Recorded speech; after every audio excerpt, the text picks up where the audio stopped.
platform, and that the Vision Pro is going to be the closed platform, and that they're going to bet on the open platform. And he kind of implied that we're going to see more things that make it open. But I think what he was talking about when he talks about it being an open platform is you can sideload apps.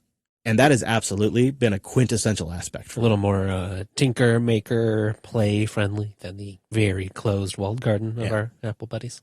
And it works because I've been able to load the apps I need, and it's not pretty, but I have a custom launcher now that I like a lot. I'll try to find a link for it, and I'll put it in the show notes. My absolute favorite find has been a 3DS ROM emulator.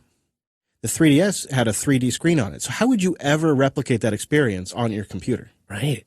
You can't. But VR, oh, it's great. It's fantastic. And it's a huge screen. And I never really got to play the Mario 3DS games, just the timing when it came out. And now I'm playing them, and they're fantastic. And I took the Atari VCS controller, the Bluetooth Atari VCS controller, which just shows up as a generic Bluetooth controller to Linux, paired immediately to the Quest 3 headset. So I'm playing Mario 3DS with a Quest or an Atari 3 Bluetooth game controller paired to the Quest headset. It's a wild, like, you know, different mesh of technologies, but you just couldn't have that experience on the Apple hardware.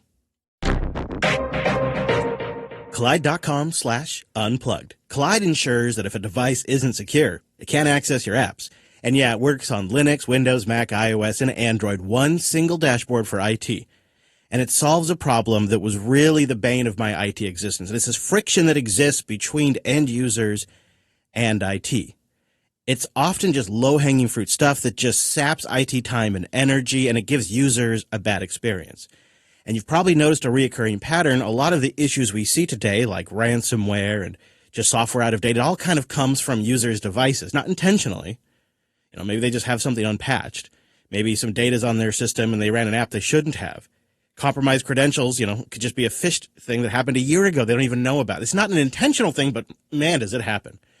Collide tries to solve that problem while giving end users the tooling to solve it themselves, so that way they don't have to go to IT for every little thing every time they can't get connected and don't have the right app installed.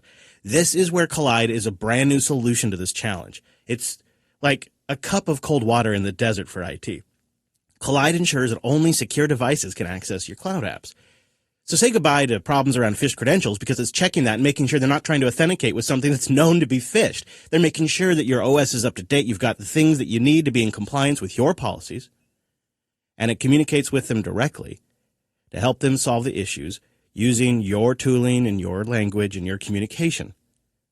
It empowers employees to solve these problems themselves. It takes that burden away from IT. It's really the best way to do zero trust. And you can solve these problems before the devices get connected, and it supports Linux. Go see the demo they've set up for you at collide.com/unplugged. That's KOLIDE.com/unplugged. That's a great way to support the show, and you can see that demo and just get insights into how seamless all of this is. It could really solve some problems for you. It's helped a lot of listeners. Collide.com/unplugged. Well, besides your hands-on experience, we also got some great feedback around VR and open source software, which triggered a whole other round of research. There is way more going on than I think either one of us realized. Yeah. Here. And in some ways, a couple of areas, it might even be ahead of the commercial stuff. All of it, though, very much seems like, as we look over it, a very much roll your own, depending on what you want to get done. Like if you want to game, you go one route. If you want to do productivity, you have to kind of go a different route and use a different stack. One resource that was sent in to me that just seems like the best is a Linux VR Adventures wiki, which we'll have a link to in the notes. Extensive documentation for this area. And when you read it, you can really tell most of this stuff is using Steam VR. That makes sense. Steam VR is a little buggy on Linux. So the other mountain people are trying to climb is building something that replaces Steam VR. And there's a couple of those out there. We'll link to those in the show notes too, like Monando and Open Composite.